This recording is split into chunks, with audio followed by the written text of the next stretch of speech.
யாழில் அதிர்ச்சி சம்பவம். 14 வயது சிறுவனின் ஆடைகளை களைந்து தாக்குதல்.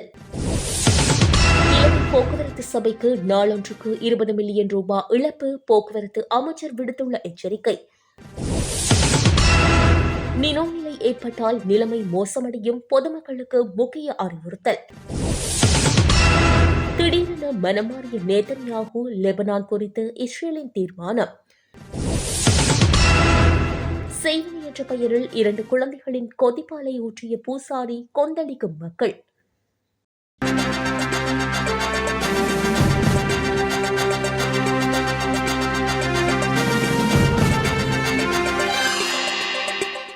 அரசாங்க மருத்துவ அதிகாரிகள் சங்கம் முன்னெடுத்துள்ள 48 மணி நேர அடையாள பணி பகிஷ்கரிப்பு காரணமாக கிண்ணியா தளவைத்தியசாலையின் செயற்பாடுகள் ஸ்தம்பிதமடைந்துள்ளதோடு சிகிச்சைகளுக்காக வருகை தந்த நோயாளர்கள் பாரிய அசௌகரியங்களுக்கு உள்ளாகியுள்ளனர்.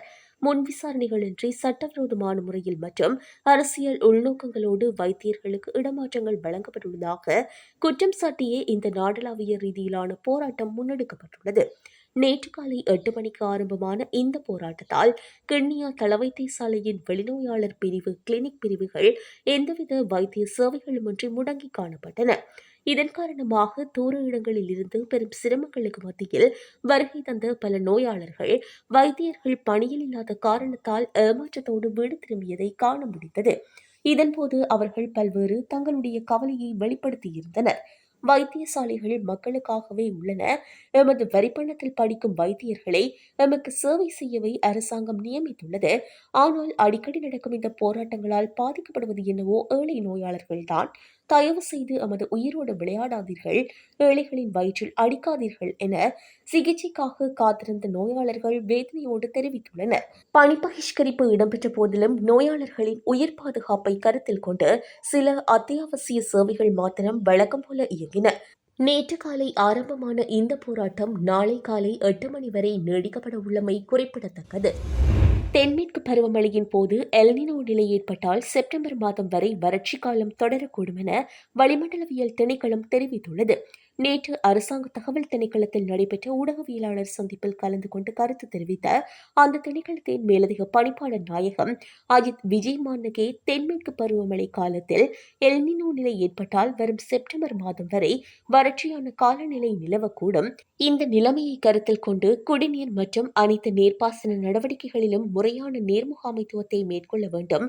மேலும் தற்போது நிலவும் வெப்பமான சூழல் இந்த மாதம் முழுவதும் தொடரும் என்றும், இதேவேளை அடுத்த மாதம் சுமார் 2 முதல் 3 வாரங்களுக்கு நீடிக்கும் என்றும் எதிர்பார்க்கப்படுவதாகவும் அவர் குறிப்பிட்டுள்ளார். தென்மேற்கு பருவமழை சுமார் 20ஆம் தேதி தொடங்கும். தென்மேற்கு பருவமழை தொடங்கியதும் இந்த வெப்பம் சற்று குறையும். தற்போது நிலவும் கடுமையான வெப்பம் மே மாதத்தின் 3வது வாரத்திற்கு பிறகு பெருமளவில் தணியும் எனவும் தெரிவித்துள்ளார். இருப்பினும் இந்த தென்மேற்கு பருவமழையின் போது எல்னினோ நிலை ஏற்பட்டால் ஜூன், ஜூலை மற்றும் ஆகஸ்ட் மாதங்களுக்கான மழை செப்டம்பர் வரை குறையும். எனவே அனைத்து துறைகளிலும் குடிநீர் மற்றும் நீர்ப்பாசனத்திற்கான நீரை நிர்வகிக்க வேண்டியிருக்கும். எதிர்காலத்தில் நாம் அதில் சிறப்பு கவனம் செலுத்த வேண்டும் எனவும் விளக்கம் அளித்துள்ளார். யாழ்ப்பாணத்தில் 14 வயது சிறுவன் ஒருவனின் ஆடைகளை களைந்து அவன் மீது தாக்குதல் நடத்தி அதனை காணொலியாக பதிவு செய்து வேறு நபர்களுக்கு அனுப்பிய சந்தேக நபர் ஒருவர் கைது செய்யப்பட்டுள்ளார். சுன்னாகம் போலீஸ் பிரிவுக்குட்பட்ட மருதனார் மடம் பகுதியில் கடந்த சில தினங்களுக்கு முன்னர் குறித்த சம்பவம் இடம்பெற்றுள்ளது. இதேவேளை இந்த சம்பவத்தோடு தொடர்புடைய இன்னும் ஒருவர் தலைமறைவாகியுள்ளதாக போலீசார் தெரிவித்துள்ளனர். குறித்த சிறுவனின் அண்ணாவை பழிவாங்கும் முகமாகவே இந்த சம்பவம் மேற்கொள்ளப்பட்டுள்ளதாக தெரிய வருகின்றது. இந்நிலையில் கைது செய்யப்பட்டவரை நீதிமன்றத்தில் முற்படுத்திய வேளை அவரை விளக்கமறியலில் வைக்குமாறு நீதவான் உத்தரவிட்டுள்ளார். இதேவேளை மற்றைய சந்தேக நபரை தேடும் பணிகளில் சுன்னாகம் போலீசார் ஈடுபட்டு வருகின்றனர். 2020 அரசாங்கத்துடன் ஒப்பிடுகையில் தற்போதைய அரசாங்கம் உயிர்த்த ஞாயிறு தாக்குதல் தொடர்பாக முன்னெடுக்கும் வெளிப்படையான விசாரணைகளை பாராட்டுவதாக தமிழரசு கட்சி தெரிவித்துள்ளது. நாடாளுமன்றத்தில் நேற்று இடம்பெற்ற விவாதத்தின் போது உரையாற்றிய நாடாளுமன்ற உறுப்பினர் சாணக்கியன் ராசமாணிக்கம் இந்த வரவேற்பை வெளியிட்டுள்ளார். சுரேஷ் சலே போன்ற உயரதிகாரிகளின் கைது செய்யப்பட்டு விசாரணைக்கு உட்படுத்தப்படுவது விசாரணைகள் மீதான நம்பிக்கையை அதிகரித்துள்ளதாக சாணக்கியன் தெரிவித்துள்ளார். இந்த விசாரணைகளுக்கு தமது தரப்பில் இருந்து முழுமையான ஒத்துழைப்பு வழங்கப்படும் எனவும் அவர் உறுதியளித்துள்ளார். 2021 தொடக்கம் 2022 வரையான காலப்பகுதியில் வெளியிடப்பட்ட வேட்டை என்ற தமிழ் நூல் தொடர்பிலும் சாணக்கியன் கருத்துரைத்துள்ளார். இந்த நூலுக்கான தகவல்களை ஓட்டமாவடி பகுதியைச் சேர்ந்த கலீல் என்பவர் வழங்கியதாக கூறப்படுகின்றது. இந்நிலையில் ரொஹான் குணரத்னவின் கல்வி தகமைகள் மற்றும் அவர் இந்த தகவல்களை பெற்ற விதம் குறித்து விசாரணை நடத்தப்பட வேண்டும் என சாணக்கியன் வலியுறுத்தியுள்ளார். காவல்துறை திணைக்களத்திற்குள் இருக்கும் சில குழுக்கள் இந்த விசாரணைகளை தவறான வழியில் கொண்டு செல்ல அல்லது ஆதாரங்களை மறைக்க முயற்சிப்பதாக சந்தேகம் எழுந்துள்ளது. குறிப்பாக இஸ்மாயில் இசாக் போன்ற சந்தேக நபர்கள் 2025 செப்டம்பரில் நாட்டை விட்டு வெளியேறி சவுதி அரேபியாவிற்கு தப்பி சென்றதாக சாணக்கியன் குறிப்பிட்டார். ராணுவ புலனாய்வு அதிகாரியாக கருதப்படும் ஆதாம் லெப்பை முகமது ரியாஸ் 2018 நீரில் மூழ்கடிக்கப்பட்டு கொல்லப்பட்டது தொடர்பாக அவரது சகோதரர் ஜனாதிபதிக்கு கடிதம் எழுதியுள்ளார். ரமேஷ் என்ற புலனாய்வு அதிகாரியின் செயற்பாடுகள் மற்றும் முபாரக் வாப்பா ஆகியோரின் மரணங்கள் தொடர்பாகவும் சாணக்கியன் தமது உரையின் போது கேள்வி எழுப்பியுள்ளார். முபாரக் கொல்லப்பட்ட போது அங்கு துப்பாக்கி சூடு நடத்தப்பட்டதற்கான தடயங்கள் கூட மறைக்கப்பட்டன. சாரா ஜஸ்மின் உயிருடன் இருப்பதாக அமைச்சர் முன்னர் கூறியிருந்த போதிலும் தற்போது காவல்துறையினர் அவரது தாயாரிடம் முரணான தகவல்களை கூறுவதாக சாணக்கியன் குறிப்பிட்டுள்ளார். சாரா மரணமடையும் போது 2 மாத கர்ப்பிணியாக இருந்ததாகவும் அவரது உடலை ராணுவத்தினர் அடக்கம் செய்ததாகவும் காவல்துறையினர் கூறியதாக சாணக்கியன் தெரிவித்துள்ளார். அத்துடன் மரபணு பரிசோதனைகளில் குளறுபடிகள் இருப்பதாகவும் அவர் சுட்டிக்காட்டியுள்ளார். இதேவேளை சேனல் 4 வெளியிட்ட ஆவணப்படங்களில் உள்ள தகவல்கள் குறித்தும் அரசாங்கம் முறையான மற்றும் விரிவான விசாரணைகளை ஆரம்பிக்க வேண்டும் என்றும் நாடாளுமன்ற உறுப்பினர் சாணக்கியன் தனது உரையில் வேண்டுகோள் விடுத்துள்ளார். இந்தியாவில் கடவுள் நம்பிக்கை மற்றும் மதச்சடங்குகள் என்ற பெயரில் பச்சிளம் குழந்தைகளுக்கு இழைக்கப்படும் கொடூரமான செயல்கள் இன்றும் தொடர்கின்றன. அந்த வகையில் தற்போது இணையத்தில் வைரலாகி வரும் காணொலியொன்று காண்போரின் மனதை உலுக்கியுள்ளது. அந்த காணொலியில் பூசாரி போன்ற ஒருவர் கொதிக்கும் பாலை 2 பச்சிளம் குழந்தைகள் மீது ஊற்றும் காட்சி பதிவாகியுள்ளது. பாலூட்டும் பருவத்தில் இருக்கும் அந்த பிஞ்சு குழந்தைகள் கொதிக்கும் பாலின் சூடு தாங்க முடியாமல் கதறி அழுகின்றன. இருப்பினும் கொஞ்சமும் இரக்கமின்றி அந்த நபர் மீண்டும் மீண்டும் அவர்கள் மீது கொதிக்கும் பாலை ஊற்றுகின்றார். அந்த குழந்தைகளை அவர்களது தந்தை என சந்தேகிக்கப்படும் ஒருவரே பிடித்துக் கொண்டிருப்பது இன்னும் வேதனை அளிப்பதாக உள்ளது. இந்த சம்பவம் எங்கு நடைபெற்றது என்பது குறித்த விவரங்கள் வெளியாகாத நிலையில் சமூக வலைதளங்களில் இதற்கு கடும் கண்டனங்கள் எழுந்துள்ளன. குழந்தைகளின் பாதுகாப்பை உறுதிப்படுத்தவும் இத்தகைய கொடூரமான சடங்குகளுக்கு முற்றுப்புள்ளி வைக்கவும் சட்ட ரீதியான நடவடிக்கைகள் எடுக்கப்பட வேண்டும் என பலரும் வலியுறுத்தி வருவதாக இந்திய ஊடகங்கள் செய்தி வெளியிட்டுள்ளன. வவுனியா பட்டாணிசூர் பகுதியில் நேற்று இரவு இடம்பெற்ற கோர விபத்தில் ஒருவர் உயிரிழந்துள்ளார். வவுனியா நகரிலிருந்து மன்னார் வீதி வழியாக துவிச்சக்கர வண்டியொன்று பயணித்த நிலையில் பட்டாணிசூர் பகுதியில் அதன் ஓட்டுநர் பாதையின் மறுபக்கத்திற்கு திரும்புவதற்கு முற்பட்டுள்ளார். இதன்போது அதே திசையில் பின்னால் சென்ற லொரியொன்று துவிச்சக்கர வண்டியோடு மோதி விபத்துக்குள்ளானது. விபத்து இடம்பெற்ற உடனேயே லொரியின் சாரதி வாகனத்தை நிறுத்திவிட்டு அங்கிருந்து தப்பியோடியுள்ளதாக தெரிவிக்கப்படுகின்றது. இந்த விபத்தில் துவிச்சக்கர வண்டியில் பயணித்தவர் பலத்த காயங்களுக்கு உள்ளாகியுள்ளார். அருகில் இருந்தவர்களின் உதவியோடு அவர் மீட்கப்பட்டு உடனடியாக வவுனியா மாவட்ட பொது வைத்தியசாலையில் தீவிர சிகிச்சைக்காக அனுமதிக்கப்பட்டார். எனினும் சிகிச்சை பலனின்றி அவர் உயிரிழந்துள்ளார். சம்பவ இடத்திற்கு விரைந்த நெழுக்குளம் போலீசார் விபத்து இடம்பெற்ற விதம் குறித்து முதற்கட்ட விசாரணைகளை முன்னெடுத்து வருகின்றனர். அத்துடன் தப்பியோடிய லொரியின் சாரதியை கைது செய்வதற்கான நடவடிக்கைகளும் முன்னெடுக்கப்பட்டுள்ளன. மேலதிக விசாரணைகளை நெழுக்குளம் போலீசார் முன்னெடுத்து வருகின்றனர். யாழ்ப்பாணம் மற்றும் கொழும்பு நகரத்திலிருந்து மட்டக்களப்பு, அம்பாறை ஆகிய மாவட்டங்களுக்கு தனியாக பேருந்தில் பயணிக்கும் பயணிகள் மயக்கமருந்து கலந்த பிஸ்கட் கொடுத்து கொலை செய்யப்படுவதற்கான சம்பவங்கள் ஏற்பட்டுள்ளதாக தெரிவிக்கப்பட்டுள்ளது. இதனால் பொதுமக்கள் கொள்ளையர்களிடம் விழிப்பாகவும் அவதானமாகவும் இருக்குமாறு கிழக்கு மாகாண பெரும் குற்றத்தடுப்பு பிரிவு பொறுப்பதிகாரி தேவநாயகம் மேனன் எச்சரித்துள்ளார். இந்த சம்பவம் தொடர்பில் அவர் மேலும் தெரிவிக்கையில், கொழும்பு மற்றும் யாழ்ப்பாணத்திலிருந்து மட்டக்களப்பு, அம்பாறை ஆகிய மாவட்டங்களுக்கு பயணிக்கும் பிரயாணிகளுக்கு பேருந்து வண்டிகளில் பிரயாணிகள் போன்ற வேடமிட்டு கொள்ளையர்கள் பிஸ்கட் கொடுக்கின்றனர்.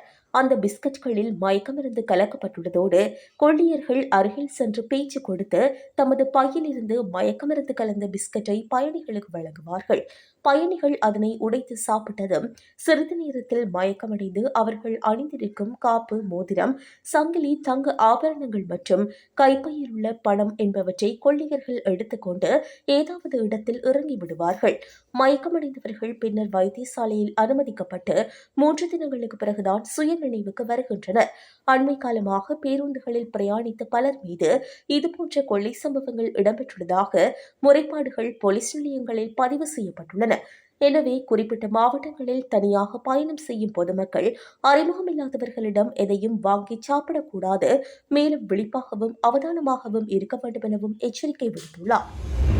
ரயில்கள் மற்றும் ரயில் நிலைய சிற்றுண்டிச் சாலைகளில் அதிக விலைக்கு பொருட்களை விற்பனை செய்தல் மற்றும் விலைப்பட்டியலின்றி வியாபாரம் செய்தல் போன்ற சட்டவிரோதமான செயற்பாடுகளுக்கு எதிராக கடுமையான சட்ட நடவடிக்கை எடுக்கப்பட்டு வருவதாக நுகர்வோர் விவகார அதிகார சபை தெரிவித்துள்ளது. இந்த விடயம் குறித்து விசேட கவனம் செலுத்தி நாடு முழுவதும் தொடர்ச்சியான சுற்றிவளைப்புகள் மற்றும் விசாரணைகளை முன்னெடுக்குமாறு அனைத்து மாவட்ட உத்தியோகத்தர்களுக்கும் அறிவுறுத்தல்கள் வழங்கப்பட்டுள்ளதாக அதிகார சபை குறிப்பிட்டுள்ளது. கடந்த சில நாட்களுக்கு முன்னர் மீனகையா இரவு நேர ரயிலில் உள்ள சிற்றுண்டிச் சாலையில் திடீர் சுற்றிவளைப்பு ஒன்று மேற்கொள்ளப்பட்டது. இதன்போது குடிநீர் போத்தல்களை நிர்ணயிக்கப்பட்ட விலையை விட அதிக விலைக்கு விற்பனை செய்தமைக்காக சம்பந்தப்பட்ட வியாபாரிக்கு எதிராக சட்ட நடவடிக்கை எடுக்கப்பட்டு வருவதாக தெரிவிக்கப்படுகின்றது. அத்துடன் நேற்று மருதானை ரயில் நிலையத்தில் உள்ள சிற்றுண்டிச் சாலை ஒன்று அதிகாரிகளால் சோதனையிடப்பட்டுள்ளது.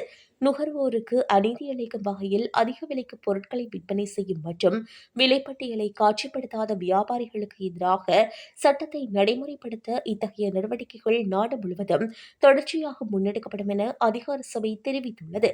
இவ்வாறான அநீதிகளுக்கு முகம் கொடுக்கும் நுகர்வோர் அது குறித்து உடனடியாக தமக்கு அறிய தருமாறும் நுகர்வோர் விவகார அதிகார சபை கேட்டுக் கொண்டுள்ளது. இலங்கை போக்குவரத்து சபையின் நடத்துனர்களால் முன்னெடுக்கப்படும் மோசடி நடவடிக்கைகள் காரணமாக நாளொன்றுக்கு சுமார் 20 மில்லியன் ரூபாய் நட்டம் ஏற்படுவதாக போக்குவரத்து அமைச்சர் பிமல் ரத்நாயக்க தெரிவித்துள்ளார். இந்த நட்டமானது பொதுப்பணத்தின் பாரிய கசிவு என சுட்டிக்காட்டியுள்ளார். பேருந்துகள் மாத்திரமின்றி இலங்கை போக்குவரத்து சபையின் முழுமையான நிர்வாக கட்டமைப்பு மற்றும் மனிதவள கட்டமைப்பு சிதைக்கப்பட்டுள்ளதாக அவர் வருத்தம் தெரிவித்துள்ளார். இலங்கை போக்குவரத்து சபையை தனியார் மயமாக்கப் போவதாக வெளியாகும் வதந்திகளை அமைச்சர் திட்டவட்டமாக நிராகரித்துள்ளார். நாங்கள் இலங்கை போக்குவரத்து சபையை விற்கப் போவதில்லை, மாறாக அதனை அபிவிருத்தி செய்வோம் என அவர் உறுதியளித்துள்ளார். புதிய தரநிலைகளுக்கு ஏற்ப மாற்றமடைய விரும்பாத அதிகாரிகள் மற்றும் ஊழியர்கள் பதவியில் இருந்து நீக்கப்படுவார்கள் என அமைச்சர் எச்சரித்துள்ளார். ஊழலுக்கு எதிராக தீர்க்கமான நடவடிக்கை எடுக்கப்படும் என்றும் தேவைப்பட்டால் புதிய விதிமுறைகளை உருவாக்குமாறும் அவர் அதிகாரிகளுக்கு பணிப்புரை விடுத்துள்ளார். பொறுப்புக்கூறல் மற்றும் வினைத்திறனை மீட்டெடுப்பதற்காக பாரிய சீர்திருத்தங்கள் முன்னெடுக்கப்படும் என அவர் மேலும் குறிப்பிட்டுள்ளார். மாற்றமடையாதவர்கள் நீக்கப்படுவார்கள் என எச்சரித்துள்ள அமைச்சர் ஊழலை ஒழிப்பதன் மூலமே பொது போக்குவரத்தை பலப்படுத்த முடியும் எனவும் வலியுறுத்தியுள்ளார். லெபனானுடனான போர் நிறுத்த ஒப்பந்தத்தில் லெபனானும் உள்ளடக்கப்பட வேண்டும் என்று ஈரான் வலியுறுத்தி வரும் நிலையில் லெபனான் ஒருபோதும் ஆரம்ப உடன்படிக்கையின் ஒரு பகுதியாக இருக்கவில்லை என்று அமெரிக்காவும் இஸ்ரேலும் திட்டவட்டமாக தெரிவித்துள்ளன. இஸ்ரேலிய பிரதமர் பெஞ்சமின் நேதன்யாகு லெபனானுடன் முடிந்தவரை விரைவில் நேரடி பேச்சுவார்த்தைகளை நடத்துவதற்கு தான் அனுமதி அளித்துள்ளதாக தெரிவித்துள்ளார். அமெரிக்கா, இஸ்ரேல் மற்றும் ஈரான் இடையே நிலவும் பலவீனமான இருவார கால போர் நிறுத்தம் லெபனானில் இஸ்ரேலின் ராணுவ தாக்குதல்கள் தீவிரமடைந்துள்ளதால் முறியும் நிலையில் உள்ள சூழலில் இந்த நடவடிக்கை எடுக்கப்பட்டுள்ளது. இதுகுறித்து அவரது அலுவலகம் வெளியிட்டுள்ள அறிக்கையில் பின்வருமாறு கூறப்பட்டுள்ளது. இஸ்ரேலுடன் நேரடி பேச்சுவார்த்தைகளை தொடங்குவதற்கு லெபனான் விடுத்த தொடர்ச்சியான கோரிக்கைகளை கருத்தில் கொண்டு லெபனானுடன் கூடிய விரைவில் நேரடி பேச்சுவார்த்தைகளை தொடங்குமாறு நேற்று நான் அமைச்சரவைக்கு உத்தரவிட்டேன். இந்த பேச்சுவார்த்தைகள் ஹெஸ்புல்லாவை ஆயுதம் ஏந்துவதை தடுத்தல் மற்றும் இஸ்ரேலுக்கும் லெபனானுக்கும் இடையே அமைதியான உறவுகளை ஏற்படுத்துவதை மையமாக கொண்டிருக்கும். பெய்ரூட்டை ராணுவமற்ற மண்டலமாக மாற்ற லெபனான் பிரதமர் இன்று விடுத்த அழைப்பை இஸ்ரேல் பாராட்டுகின்றது என்றும் அந்த அறிக்கையில் தெரிவிக்கப்பட்டுள்ளது. அமெரிக்கா மற்றும் ஈரான் இடையே எட்டப்பட்ட தற்காலிக போர் நிறுத்த ஒப்பந்தம் நீடிக்குமா என்ற சந்தேகம் எழுந்துள்ள நிலையில் சர்வதேச சந்தையில் மசகு எண்ணெய் விலை மீண்டும் அதிகரிக்க தொடங்கியுள்ளது. ஒப்பந்தம் அறிவிக்கப்பட்ட தொடக்கத்தில் எண்ணெய் விலை குறைந்தாலும் இஸ்ரேல் லெபனான் மீது நடத்திய தாக்குதல்கள் மற்றும் அதற்கு ஈரான் விடுத்த எச்சரிக்கை காரணமாக இன்று மசகு எண்ணெயின் விலை 3.5% உயர்ந்து ஒரு பீப்பாய் $98 தாண்டியுள்ளது. போர் தொடங்குவதற்கு முன்னைய விலை இதைவிட மிகவும் அதிகமானதாகும். இதன் எதிரொலியாக பிரித்தானியா போன்ற நாடுகளில் பெட்ரோல் விலை 1 லிட்டருக்கு 158.3 பென்ஸாகவும் டீசல் 191.11 பென்ஸாகவும் உயர்ந்துள்ளது. போர் தொடங்கிய பிப்ரவரி 28 முதல் தற்போது வரை ஒரு டேங்க் பெட்ரோல் நிரப்ப இலங்கை மதிப்பில் சுமார் 4,200 ரூபாவும், டீசலுக்கு 11,600 ரூபாவும் கூடுதலாக செலவிட வேண்டிய நிலை ஏற்பட்டுள்ளதாக வாகன ஓட்டிகள் கவலை தெரிவித்துள்ளனர். உலகளாவிய எரிசக்தி விநியோகத்தில் முக்கிய பங்கு வகிக்கும் ஹார்முஸ் நீரிணையை ஈரான் மீண்டும் மூடி வைக்கக்கூடும் என்ற அச்சமே இந்த விலை உயர்வுக்கு முக்கிய காரணமாக பார்க்கப்படுகின்றது. போர் நிறுத்த ஒப்பந்தத்தின் ஒரு பகுதியாக இந்த கடல்வழி பாதை திறக்கப்பட வேண்டும் என்ற நிபந்தனை இருந்த போதிலும் தடையின்றி கப்பல்கள் செல்ல ஈரான் இன்னும் முழுமையான அனுமதி வழங்கவில்லை. அமெரிக்க படைகள் இந்த பகுதியிலிருந்து வெளியேறும் வரை பாதுகாப்பு உறுதி செய்யப்படாது என ஈரான் தரப்பில் கூறப்படுகின்றது. ஒருவேளை போர் நிறுத்தம் முறையாக பின்பற்றப்பட்டால் அடுத்த 2 வாரங்களில் எரிபொருள் விலை குறைய வாய்ப்புள்ளதாக பொருளாதார நிபுணர்கள் கணித்துள்ளனர். இருப்பினும் தற்போதைய சூழலில் உலக பங்குச்சந்தைகள் வீழ்ச்சியடைந்துள்ளதோடு சர்வதேச வர்த்தகம் இயல்பு நிலைக்கு திரும்ப இன்னும் பல மாதங்கள் ஆகலாம் என தெரிய வருகின்றது.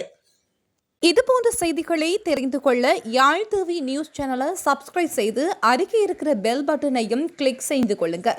மேலும் இதுபோன்ற செய்திகளை உடனுக்குடன் தெரிந்து கொள்ள யாழ்டிவி.com எனும் இணையதளத்தின் வாயிலாக எங்களோடு இணைந்து கொள்ளுங்கள்.